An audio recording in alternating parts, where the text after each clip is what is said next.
Salve, salve, Rede Super, está começando agora é com eles e hoje trazendo um assunto muito sério, importante, profundo e que precisa ser discutido amplamente, que é a liberdade religiosa aqui no nosso país e também, claro, no mundo. Então fique ligadinho no nosso programa de hoje, porque com certeza vai dar o que falar e o nosso programa já começou.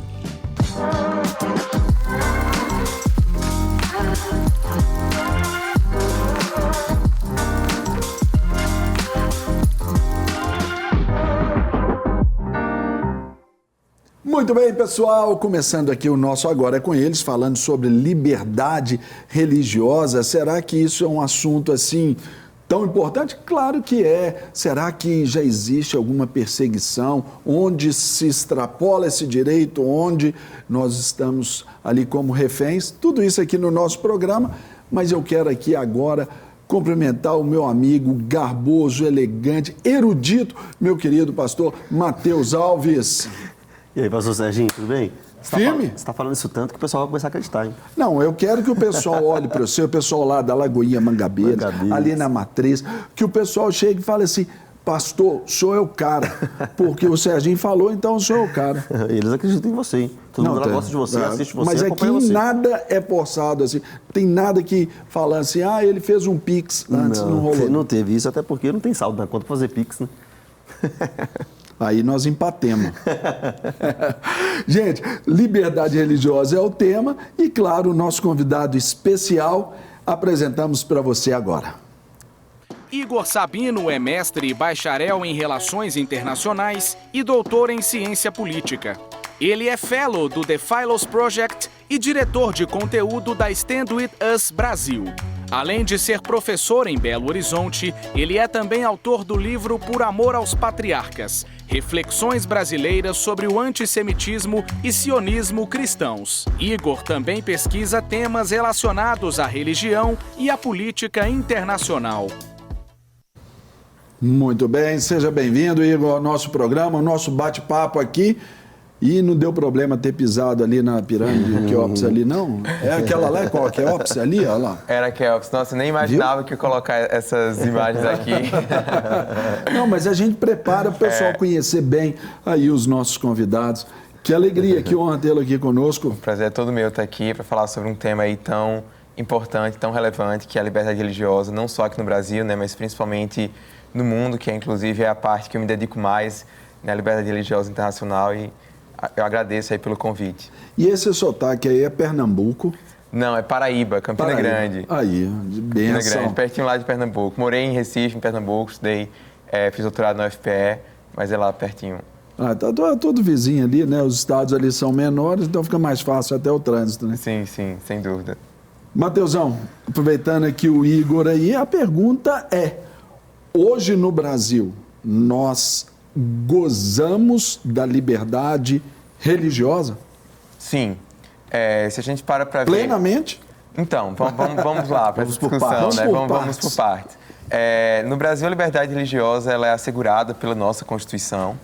E, de acordo com uma pesquisa que saiu no fim de 2020, começo de 2021, se eu não me engano, pelo Pew Research Center, que é um think tank, um grupo de pesquisa americano que pesquisa sobre liberdade religiosa, sobre assuntos relacionados à religião ao redor do mundo, a gente tem visto aí um aumento nas restrições religiosas no mundo inteiro, as restrições à liberdade religiosa. Muitas dessas restrições, elas vêm principalmente por meio, às vezes, de governos, mas também vêm por parte de setores da sociedade. A gente tem contextos em que minorias religiosas elas sofrem discriminação, elas sofrem um tipo de preconceito sistêmico, e em outros lugares é diferente. No caso aqui do Brasil, a gente tem uma Constituição, né, tem leis que asseguram a liberdade religiosa, mas como várias outras democracias, a gente também tem dificuldades aí para lidar com a liberdade religiosa, principalmente para grupos minoritários. Então, a gente viu nos últimos anos no Brasil um crescimento, por exemplo, de casos de antissemitismo, né, que é a intolerância, não só religiosa, mas também uma forma de racismo contra o povo judeu. A gente viu também um número de crimes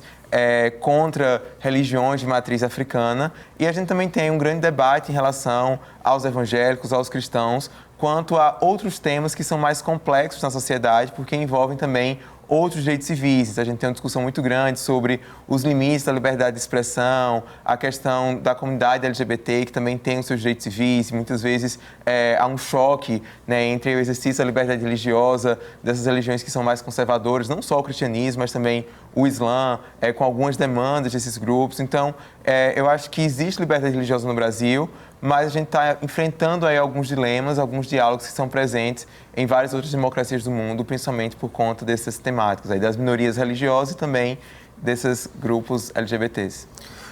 Dentro desse assunto, quando a gente fala sobre liberdade religiosa, ainda mais numa TV protestante, etc., logo vem na nossa cabeça, os cristãos estão sendo perseguidos, os cristãos estão passando por dificuldade. Pode ser que o cristão não tenha liberdade religiosa no Brasil, mas só para a gente ter uma base, claro que vai chegar nisso, ainda mais em vários países do mundo, onde cristão realmente é perseguido. Nós temos vários exemplos disso, você pode falar melhor do que ninguém. Só que, dentro do Brasil, você compreende alguma religião ou algum grupo religioso que passa por este preconceito? Você citou aí antissemitismo, eu não sei se você disse isso a respeito do Brasil, mas talvez sim, o antissemitismo no Brasil também. Como a comunidade islâmica é vista aqui no Brasil? Você tem algo para falar para a gente? O judeu e o islâmico, para a gente nortear? Sim. Então, na questão dos dados sobre liberdade religiosa no Brasil, né, e questão de violação desse direito, os dados que a gente tem são aqueles da Secretaria dos Direitos Humanos, que era ligado ao Ministério, antes era o Ministério da Mulher e Direitos Humanos, hoje houve essa mudança, né, com a mudança de gestão, e a gente tem um disque de denúncia de crimes de violência contra a liberdade religiosa. E a maioria dos crimes que foram registrados nos últimos 5 anos era principalmente contra os judeus, no caso de antissemitismo, mas principalmente contra as minorias religiosas, as religiões de matriz africana. No caso do antissemitismo, a gente tem algumas instituições que monitoram esses casos, então a gente tem esses dados em relação aos evangélicos, a gente também tem várias instituições que são ligadas à liberdade religiosa e que fizeram um observatório, inclusive durante a pandemia, e tem aí as suas listas de violação que aconteceram contra os cristãos, mas no caso dos muçulmanos a gente não tem muitos dados concretos sobre isso, até porque eles são um número muito pequeno da nossa população. Mas a gente tem relatos de muçulmanos que falam que sofrem islamofobia, que sofrem preconceito nas ruas, por conta, principalmente das mulheres que usam aquele hijab. Tem ainda muito preconceito no Brasil de achar que todo muçulmano ele é terrorista, na Europa, ele é isso violento. Está sendo um problemão lá. Sim, né? Na Europa a gente tem um crescimento muito grande da islamofobia. É interessante porque as 3 religiões mais perseguidas do mundo são o cristianismo, o Islã e, no caso, o judaísmo. As monoteístas. As monoteístas. E no caso do cristianismo e do Islã, explica-se porque são as maiores religiões do mundo. Então, você tem, consequentemente, um número maior de cristãos, um número maior de muçulmanos, e eles acabam sendo mais vítimas disso. No caso dos judeus é diferente, porque os judeus eles correspondem hoje a 0,02% da população do mundo. Um ponto nisso que você está falando, o Islã vai ser a maior religião do mundo, sem dúvida alguma. A projeção é essa. Sim, que as projeções demográficas são essas. Agora, o judaísmo realmente é bem pequeno, né? Isso, a gente chegou, semana passada, foi o Rosh Hashanah, né, o Ano Novo Judaico, e na véspera de todo o Ano Novo Judaico são lançadas aí as estatísticas do número de judeus do mundo. Então, estima-se que a gente tenha cerca de 15, quase 16 milhões de judeus no mundo. É um número muito pequeno, se a gente para ver que a população mundial é cerca de 8 bilhões de pessoas. E dentro desses 8 bilhões, mais de 1 bilhão de pessoas têm algum tipo de opinião contrária aos judeus. Meu Deus. Então, é algo bem complicado mesmo. Agora, Igor, a gente vai trazer para a nossa conversa também de forma remota, né? Mais um convidado para lá de especial, que é o advogado e pesquisador do direito religioso, nosso querido Jean Marques. Fala, doutor Jean, tudo bem? Olá, como é que vai? Pastor Serginho, pastor Matheus, meu amigo doutor Igor, alegria estar com vocês aqui, falando um pouquinho sobre esse tema, que é o tema de pesquisa da nossa vida, a liberdade religiosa, tanto no Brasil quanto no mundo. Tô ligado no papo de vocês aí e realmente muito feliz de Super estar trazendo esse tema para o debate aí na TV. Doutor Jean, quanto a esse aspecto que nós tomamos aí agora, até falando de uma forma globalizada, sobre até o próprio direito das manifestações, né? O doutor Igor falando aí e ressaltou a questão lá na Europa, alguns lugares proibindo que as mulheres usem ali, islâmicas, usem o hijab, não é isso? E aqui no Brasil a gente também já lidando com algumas formas até de censura quanto ao que podemos ou não falar ou defender concernente à nossa fé cristã.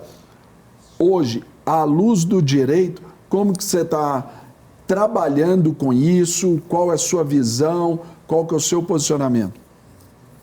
Pastor, a gente tem, como o Igor estava falando antes, tem poucos dados a respeito consolidados a respeito da visão dos cristãos, das violações à liberdade religiosa, pelo menos dados tratáveis de fontes oficiais, né? Eu tenho aqui um dado empírico. A gente atua aí com aproximadamente 4.000 igrejas no Brasil há 20 anos, e também com pesquisa, para mostrar que nesse espaço de tempo especificamente, do início, vamos dizer assim, das Torres Gêmeas para cá, tem havido uma mudança muito radical pelo simples fato de a religião voltar a ser um tema de debate na ordem do dia na sociedade como um todo. O século XX foi um século em que a religião ficou relegada ao espaço privado, especialmente aqui no Brasil. Não era tema de discussão, não era tema acadêmico, era um tema que havia muita refração por parte dos pesquisadores, porque religião e ciência não se misturam, religião não tem nada que contribuir mais para a sociedade, né, numa visão de mundo, e fez com que, então, esse fenômeno, voltando para o debate por vários fatores. Primeiro fator, que a religião cresce no Brasil, expande, especialmente a religião cristã de matriz evangélica nas suas tradições pentecostal e neopentecostal. O Brasil está aumentando o número de adeptos, vai deixar de ser em determinado momento o maior país católico do mundo e deixa porque vai ter uma maioria evangélica. Isso também traz consequências políticas, sociais, econômicas, e isso faz com que então o tema religião venha para o debate e no debate de ideias entre campos antagônicos de visão de mundo. Por conta disso, assim como o Igor falou mais cedo, existe um aparato jurídico, um aparato constitucional e um ordenamento jurídico que protege a liberdade religiosa no Brasil, e eu vou dizer para vocês, como nenhum outro lugar no mundo. O nosso sistema de laicidade, né, nós temos até um livro escrito sobre isso, ele é de matriz colaborativa, ou seja, Estado e religião devem colaborar pelo bem comum. Isso é uma ordem do Constituinte de 88. Agora, a diferença uma coisa é o que está escrito, outra coisa é a prática, né? Como diz o filósofo, na prática a teoria é outra, né? Com certeza. Posso fazer uma pergunta para ele, pastor Serginho? Meu irmão, deixa eu te perguntar. As religiões de matriz africanas, que são bem expansivas aqui no Brasil, e eu estava no Rio Grande do Sul esses dias, e lá eles me disseram que lá realmente é muito forte e muito concentrado essas religiões. Elas sofrem algum tipo de preconceito no Brasil, tirando as brincadeiras, né? Porque já é uma forma de preconceito, claro. Mas eu digo assim, algo nítido, algo real, algo social, algo político. Existem, assim como existem violações a qualquer sentimento religioso de qualquer minoria, né? O fato de nós sermos um país de uma maioria expressiva cristã, e não apenas cristãos de estatística, mas nós temos aqui no país, na sociedade, os nossos valores de maneira muito forte enraizado. O sentimento religioso, isso acaba também gerando conflitos, e conflitos seja porque às vezes existe um uso político da minoria religiosa, no sentido de expressar abraçar uma determinada visão de mundo política, e fazendo com que então qualquer argumento político contrário seja interpretado como uma ofensa, um ataque à expressão de fé. Isso é um fator, e existe muito disso. E também hoje, nesse momento, nós estamos vivendo embates muito profundos no campo teológico. Existe aí, eu acho que é um tema importantíssimo, é o tema da ordem do dia. Esse é o grande debate jurídico desta década. é o conceito do chamado discurso de ódio. O que é discurso de ódio? Você falou agora mesmo, as brincadeiras já são ofensa. Existe uma diferença muito grande entre soar ofensivo e querer ofender. Existe uma diferença ainda maior entre ofender, mas em nenhum momento isso ser uma depreciação da sua dignidade intrínseca. Ou seja, a ofensa não significa dizer que eu queira que o objeto da ofensa seja diminuído nos seus direitos. Existe um plano internacional, que é o plano de Rabat, Igor conhece bem, que vai delinear o que é discurso de ódio. Quando eu tenho, então, 3 grandes elementos. O primeiro grande elemento, quando eu crio uma diferenciação entre categorias de pessoas. No segundo elemento, quando eu determino que uma categoria é superior à outra. E no terceiro elemento, quando eu digo, então, como uma decorrência lógica desse sofisma, ou seja, desse pensamento errôneo, que a categoria superior tem mais direitos do que a categoria inferior, ou que a categoria inferior deveria deixar de existir, ou deveria ser perseguida, ou deveria ser morta, ou extinta, ou cancelada, né? Isso é discurso de ódio. Porém, hoje, nós estamos vivendo uma era de hipersensibilidades. Então, é muito difícil responder a tua pergunta se existem violações reais. Existem violações reais, isso é fato, né? Agora, elas não são sistêmicas, elas não são estruturais. Isso tem que ficar claro, né? Não são estruturais, em nenhum momento, né? Nem contra cristãos, nem contra a matriz africana, né? Você falou do Rio Grande do Sul, eu estou aqui em Porto Alegre, né? Estou falando de Porto Alegre, né? Conheço bem essa realidade, porque aqui nós realmente vivemos uma diversidade bem interessante, e a matriz africana aqui, ela tem uma voz muito grande na sociedade, justamente pelo seu volume proporcional, né? Mas o que fica de fato é o seguinte: violações à religião existem em todos os lugares, isso é fato da vida, é fato desde sempre, e nós estamos aprendendo na ordem democrática a conviver com um ambiente de liberdade, que é o único lugar possível, o único ambiente possível para que surja, para que exista a diversidade. Só tem como pensar diferente onde se é livre, pastores. Onde não se é livre, não existe como pensar diferente, porque a gente só vai ser obrigado a pensar como quem manda pensa. E essa é a grande batalha de hoje em dia. Poder coibir as violações, não permitir que isso se torne de maneira sistêmica, garantir um espaço de liberdade para que as ideias possam transitar. Dentro desse conceito aí, dessa forma sistêmica, aí eu pergunto também aqui para o Igor sobre essa postura com a qual nós, cristãos, especialmente evangélicos, devemos lidar. Por quê? Como o doutor Jean falou, tudo se torna discurso de ódio. Exemplo, em uma aula na faculdade que eu curso, né, estou fazendo psicologia, numa determinada matéria, aí usou-se o termo lá, aporofobia. Sabe o que é isso, Matheus? Aporofobia? Eu não faço ideia. Aporofobia. É aquele preconceito ali com o pobre. Só que, na definição com que o nosso docente ele quis trabalhar, o sufixo ali, fobia, é como se definisse, olha, nesse caso, fobia não é esse medo, não é essa rejeição, é ódio. Então, passa a se criar tantos termos, se valendo até desta hipersensibilidade a qualquer fator aí da sociedade, né, qualquer fator que se torne causal, para gerar uma forma de um direito, e isso em detrimento de uma minoria, em desfavor de um grupo maior. Como nos portar diante disso?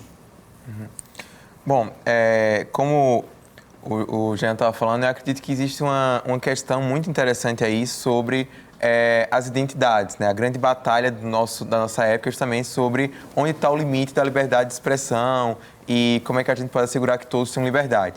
Eu acho que a grande coisa, a coisa fica mais complicada agora por conta dessa própria discussão sobre o que é identidade. Então, a gente está passando por uma mudança muito grande sobre o que é que a gente enxerga como sendo a identidade dos indivíduos. Então, no caso, né, inclusive no contexto do Pacto de Rabat, sobre a liberdade religiosa internacional, estava muito em voga essa discussão sobre o direito de ofender a religião do outro. Por quê? Porque a gente tem muitos lugares, principalmente no Oriente Médio, em que a religião ela faz parte da identidade da pessoa. A gente tem grupos étnico-religiosos, em que aqui no Brasil a gente é muito, pelo fato de ser um país cristão, né, católico, evangélico, a religião é algo muito individual. Então, eu nasci cristão, eu escolho se eu quero continuar cristão ou não, mas é aquele ditado que nós evangélicos a gente fala muito de que filho de crente não é crentinho, né? Não, que é pecador e tem que se converter. Pois é, só que em Isso. muitas religiões é o contrário. Se você nasce naquela fé, você permanece naquela fé, você não pode mudar, ou se você mudar, você deixa de fazer parte de um povo. Então, Culturalmente, o Brasil vivia isso em relação ao catolicismo. Isso. Mas a gente para pensar, por exemplo, no caso do Oriente Médio, a gente teve o Estado Islâmico, em que o Estado Islâmico queria destruir os Yazidis. E os Yazidis, eles são um grupo étnico-religioso. Então, o Estado Islâmico dizia que eles eram filhos do diabo.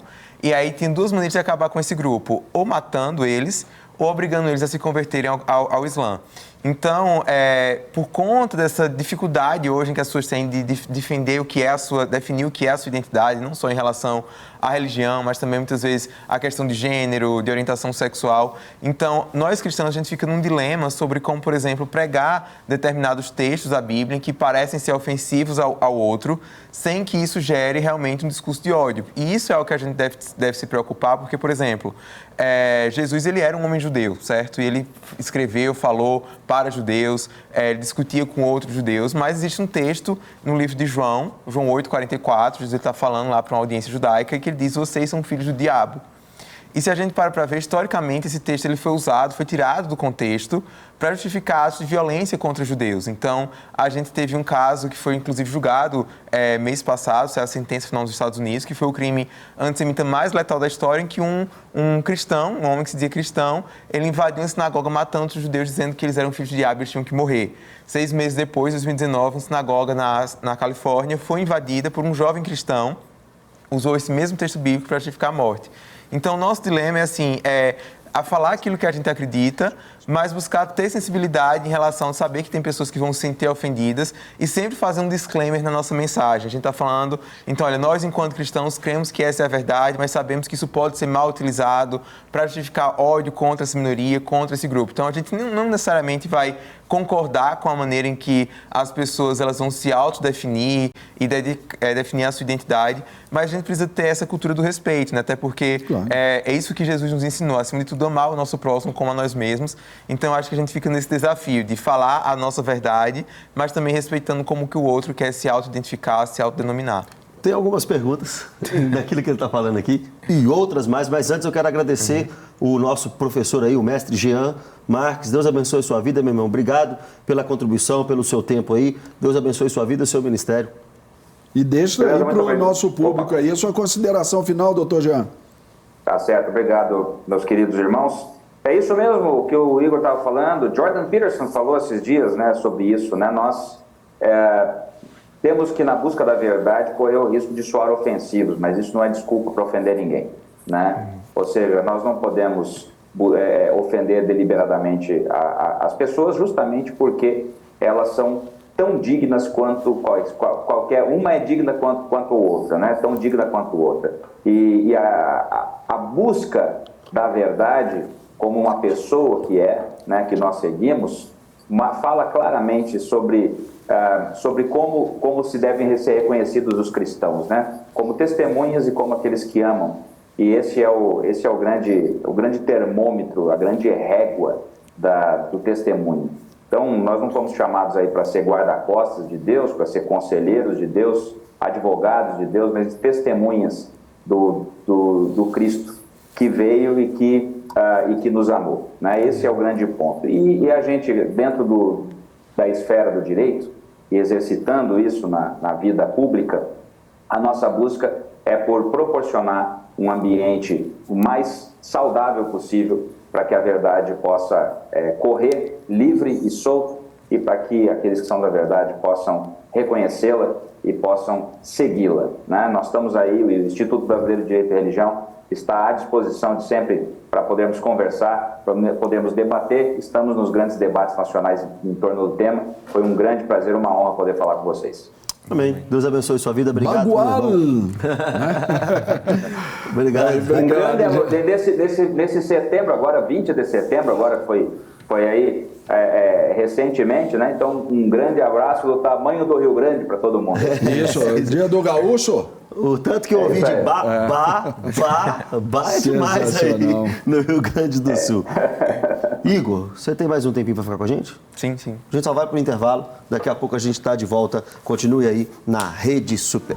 É isso aí, pessoal, estamos de volta. Falamos que seria rapidinho, né? E de fato foi. E agora, no nosso programa Agora é com Eles, você tem a opinião feminina, uma mensagem especial no nosso quadro Agora é com ela, com a nossa pastora Ângela Valadão.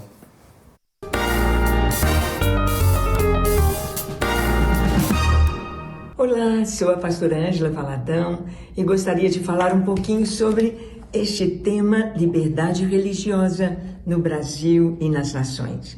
Bem, é muito importante a gente saber por que existe tanta perseguição ao cristianismo. Sabemos que o cristianismo é a única religião do mundo que oferece liberdade para as pessoas, liberdade para escolherem o caminho que quiserem.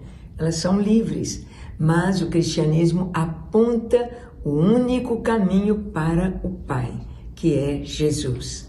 E Jesus disse algo muito importante aos seus discípulos quando ele estava terminando a sua missão, naquela noite em que ele foi traído. No capítulo 15 do Evangelho de João, Jesus nos fala a respeito de os discípulos amarem uns aos outros, e ele abre os olhos com relação à perseguição, dizendo o seguinte, João 15, 18.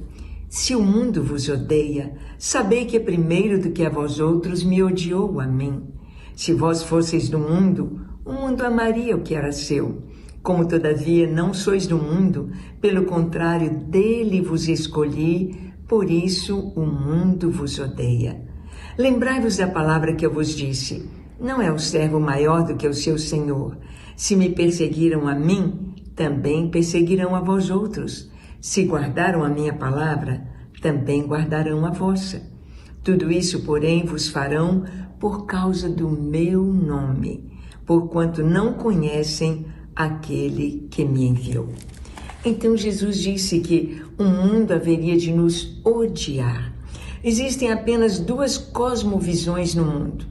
A cosmovisão cristã, em que Deus é o Criador, em que Jesus é o Salvador e em que o Espírito Santo aqui está conosco, nos ensinando, nos dando graça, força para viver a vida cristã em santidade. E a cosmovisão não cristã, que engloba todas as religiões, que engloba tudo, assim como Jesus dividiu a história em antes de Cristo e depois de Cristo.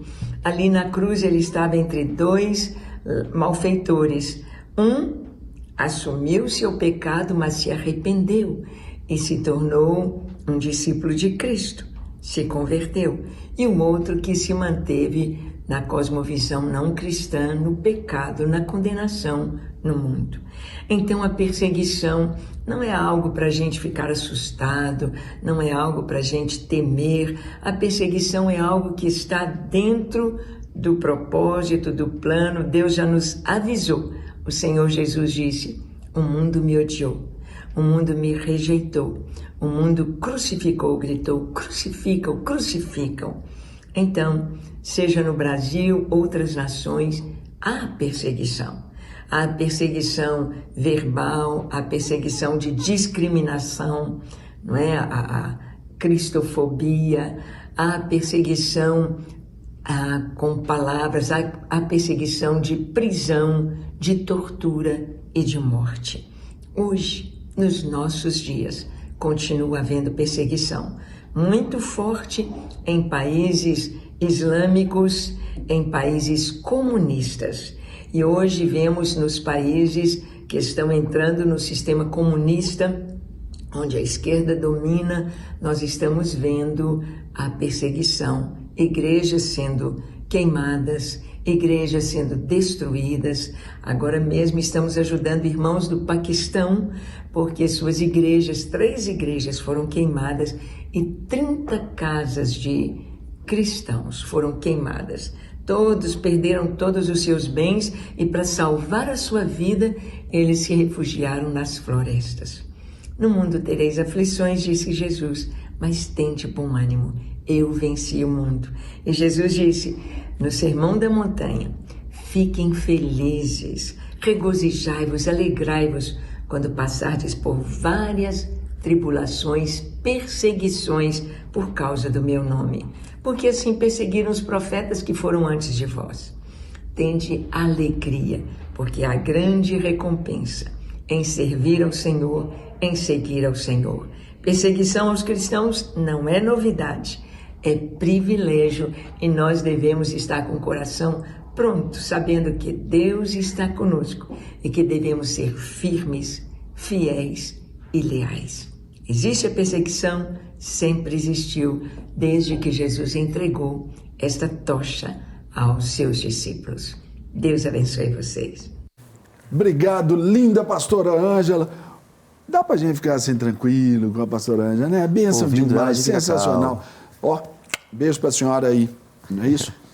Você queria fazer uma pergunta pro nosso Igor aí? Eu queria mudar um pouquinho, porque a gente estava falando sobre o Brasil, eu queria falar agora sobre o exterior e voltado para os cristãos. Queria que você desse, não só o Oriente Médio, mas talvez o Oriente Médio, a Europa ali, que seja o foco atualmente, como o cristão é visto nesses lugares e se existe liberdade religiosa para cristão, no Oriente Médio principalmente, mas se puder falar da Europa também. Então, como eu estava falando, o cristianismo, a religião cristã é hoje a religião mais perseguida do mundo. Então, a gente tem uma fonte de dados muito confiável, que é a missão Portas Abertas, né? E tem a Open Doors Internacional, que todos os anos lança uma lista dos 60 países, né? Eles divulgam 50, mas são 60 países que são mais intolerantes ao cristianismo. E a gente tem como, do ponto de vista acadêmico, né, científico, das ciências sociais, de considerar esse documento, né, esses dados que a Open Doors produz como válidos, porque a gente consegue cruzar com vários outros bancos de dados. Então, os Estados Unidos têm um órgão para a liberdade religiosa, que todo ano lança relatórios. A gente tem também relatórios de organizações de direitos humanos da própria ONU, que trabalham com refugiados. A gente consegue ter dados muito concretos sobre o nível da perseguição aos cristãos ao redor do mundo.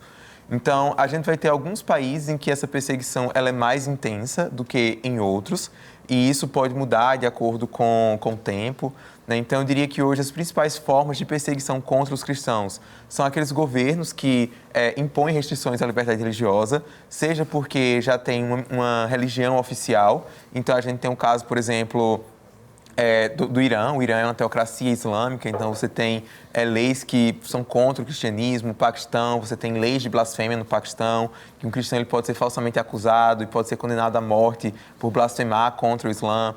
Você também tem aqueles que são governos que não são religiosos, mas que são anticristãos. Então, a gente tem o caso do governo da China, que persegue não só os cristãos, mas persegue todo tipo de religião. Agora, recentemente, ele até, na autorização para que igrejas funcionassem, tinha que colocar lá uma saudação ao comunismo, né? Isso, tem as igrejas que são oficiais do Estado, a gente tem outros países, inclusive até mesmo aqui na América Latina, que tem sofrido por conta disso, restrições contra a religião como um todo, né? No caso de Cuba, a gente tem também, no caso, na África, da Eritreia, tem a Coreia do Norte, que é hoje um dos países mais fechados, mais difíceis de ser cristão, e não é um governo religioso, é um governo laico, secular. Só que a gente também tem outras formas de perseguição aos cristãos. A gente tem principalmente grupos não governamentais, então grupos extremistas, sejam eles, no caso aqui da Colômbia, a gente tem grupos guerrilheiros de tráfico de drogas, a gente tem, no caso do Oriente Médio, grupos terroristas, então a gente tem o Boko Haram, tem o Estado Islâmico, que eles atuam ali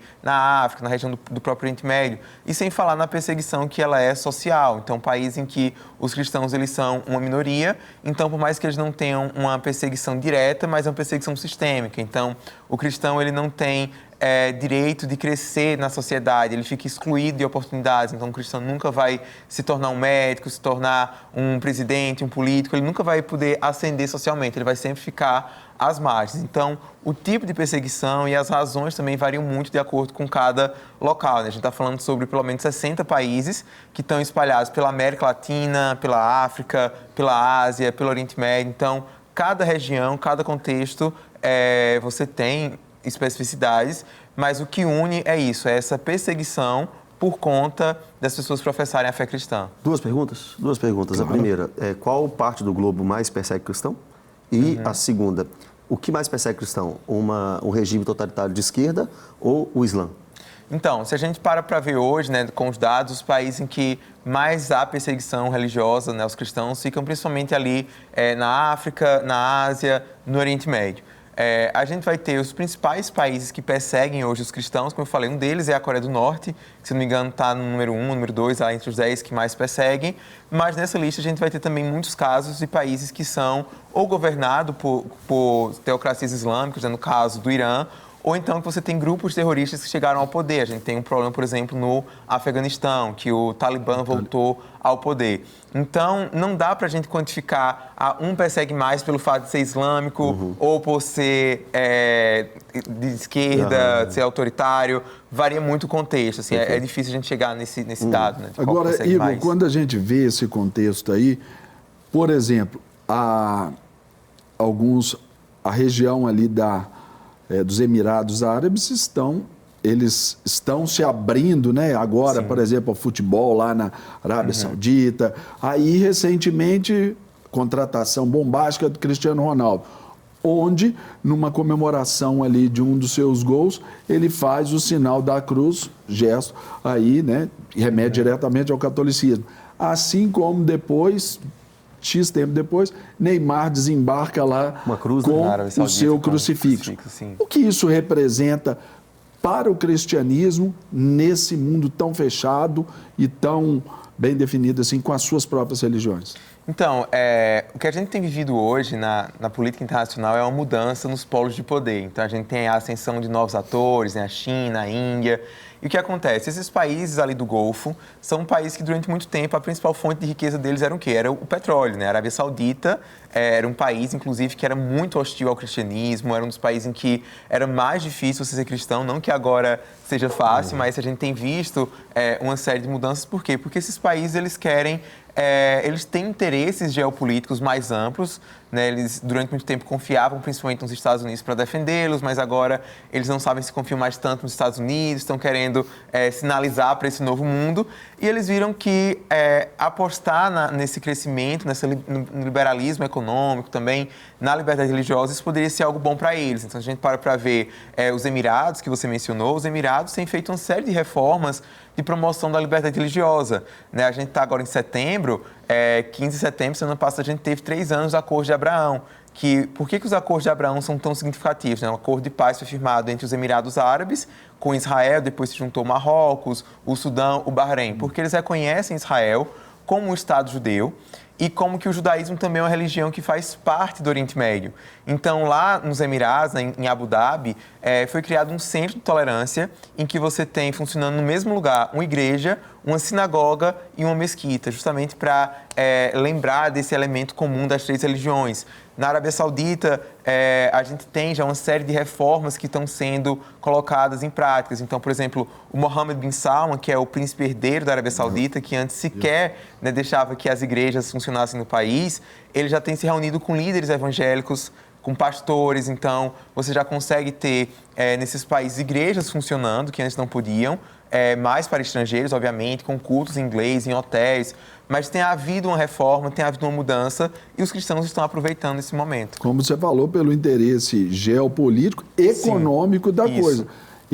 O príncipe, num discurso aí na cúpula aí do G20, né, ele falou que, naturalmente, que seria ali agora uma potência dali para frente, ou seja, sinalizando tais aberturas, mas ainda... A gente sabe que, considerando suas raízes lá. Uma pergunta também, você falou da Arábia Saudita, parece, né? Foi a Arábia Saudita que está sinalizando essa abertura aí, né? Sim. Israel, que é um país muito cobiçado por todo mundo quer visitar Israel, aquele negócio todo, nós temos regiões cristãs, outras muçulmanas e uma judia também, né? Que é centralizado, é permitido, eles caminham bem, eles se respeitam, vamos dizer assim, se toleram, seria isso, seria essa a realidade. E você consegue ver um diálogo e fim de conflito entre islâmicos e israelitas, principalmente? Por que eu estou te perguntando isso? Porque um debate sobre território, eu acho que fica fácil resolver. Um debate sobre água, esses trem, fica fácil resolver. Sim. Agora, religião, eu acho que é impossível de entrar num acordo ali, porque o muçulmano não vai ser judeu, o judeu não vai ser muçulmano, todo mundo quer a parte onde tem a mesquita. Como é que você vê isso? Jerusalém, principalmente Jerusalém, mas em Israel como um todo. Então, realmente, Israel é muito mais complicada a situação, né? Porque a gente tem um Estado judeu, mas que também tem grandes comunidades de outras religiões, não somente de árabes muçulmanos, mas de árabes cristãos, né? Tem várias denominações dentro do próprio cristianismo em Israel. Você tem nos bairros cristãos de Jerusalém, você tem os cristãos que são orientais, então tem os cristãos ortodoxos armênios, coptas, assírios, várias denominações. Tem os evangélicos, mas também tem os anglicanos, tem os católicos. Então, o grande desafio do Estado de Israel é se manter um Estado judaico, mas também um Estado democrático. Então, Israel, ele assina vários tratados internacionais de liberdade religiosa, busca assegurar isso, mas especialmente em Jerusalém, para que essa liberdade religiosa de todos ela seja respeitada, não só para os cidadãos civis, mas também os cidadãos que moram lá, mas também para os turistas. Então, a gente tem algumas restrições. Então, por exemplo, na esplanada das mesquitas, né, onde é o monte do templo, que é um lugar muito sagrado tanto para judeus quanto para muçulmanos, você não pode entrar com nenhum tipo de símbolo religioso que não seja islâmico. Você não pode. Se você vai chegar perto do Muro das Lamentações, que é um lugar muito sagrado para os judeus, ele é dividido em 3 áreas. Uma só para mulheres, outra só para homens e uma área mista. E você tem que, no caso dos homens, colocar um chapéu, um boné, um kippá, tem que cobrir a cabeça, as mulheres também. Do mesmo modo que você também tem os seus rituais, né, em relação aos bairros cristãos, tem regras, etiquetas, dependendo até da igreja que você entra. Então, é esse desafio que Israel tem e tem conseguido lidar com isso de maneira com sucesso. É claro, a gente tem visto aí recentemente, infelizmente, alguns casos de violência contra cristãos em Israel, mas o governo tem condenado, as autoridades rabínicas do país têm condenado, a polícia tem sido reforçada nesses lugares. Então, assim, os dilemas de democracia, como a gente vinha falando antes. Eu acho que o grande dilema, como você menciona, que é a dificuldade de resolver o conflito Israel-Palestina, né, o conflito israelo-palestino, é porque não é somente uma questão de território, né, de petróleo, de fronteira, mas a gente também está lidando com questões religiosas. Então, hoje a maior parte dos palestinos, eles são muçulmanos. E como é que eles enxergam aquele território? Eles enxergam que aquele território, uma vez que ele pertenceu aos muçulmanos, porque aquilo ali já foi conquistado pelos árabes, depois foi parte do Império Otomano, eles enxergam o mundo dividido em 2 partes, que é o Dar al-Harb e o Dar al-Islam. Seria a casa do Islã e a casa de guerra, ou seja, aqueles territórios que já pertenceram ao Islã e aqueles territórios que precisam ser conquistados. E uma vez que um território ele faz parte do Islã, ele precisa voltar para o domínio islâmico. Então, por mais que os muçulmanos até reconheçam que Deus prometeu aquela terra aos judeus, mas uma vez que ela pertence aos muçulmanos, isso tem que voltar. E aí, do mesmo jeito que os judeus o que leva, né, a base do movimento sionista, e não necessariamente vai ser um movimento religioso, mas esse reconhecimento da ligação histórica do povo judeu com aquela terra. Então, eu gosto muito de um autor israelense de literatura que já faleceu em 2019, Amos Oz, que ele disse que é a briga do certo contra o certo. 2 povos que têm ligações históricas, religiosas muito fortes ali e que estão tentando solucionar. Então... E aí é o contexto histórico. Uma fala. É dificuldade. Uma fala. 2 povos que vêm do mesmo homem, né? Abraão. Sim, exatamente. Né? Ismael de um lado, Isaac do outro. Ismael de um lado, Isaac do outro, isso. Aí, gente, tá vendo? Aqui a gente também briga com o certo, que é o tempo, mas aí não tem jeito. Igor Sabino, cientista político, aqui nos abençoou, deu uma aula. Cara, valeu, obrigado, sensacional. Volto sempre. Com certeza. Mateusão, Top demais. Nóis. Deus abençoe. Valeu. Pessoal de casa, ficamos por aqui. Continue na nossa programação aí da Rede Sub, marcando encontro pro próximo Agora com eles. Valeu. Até mais.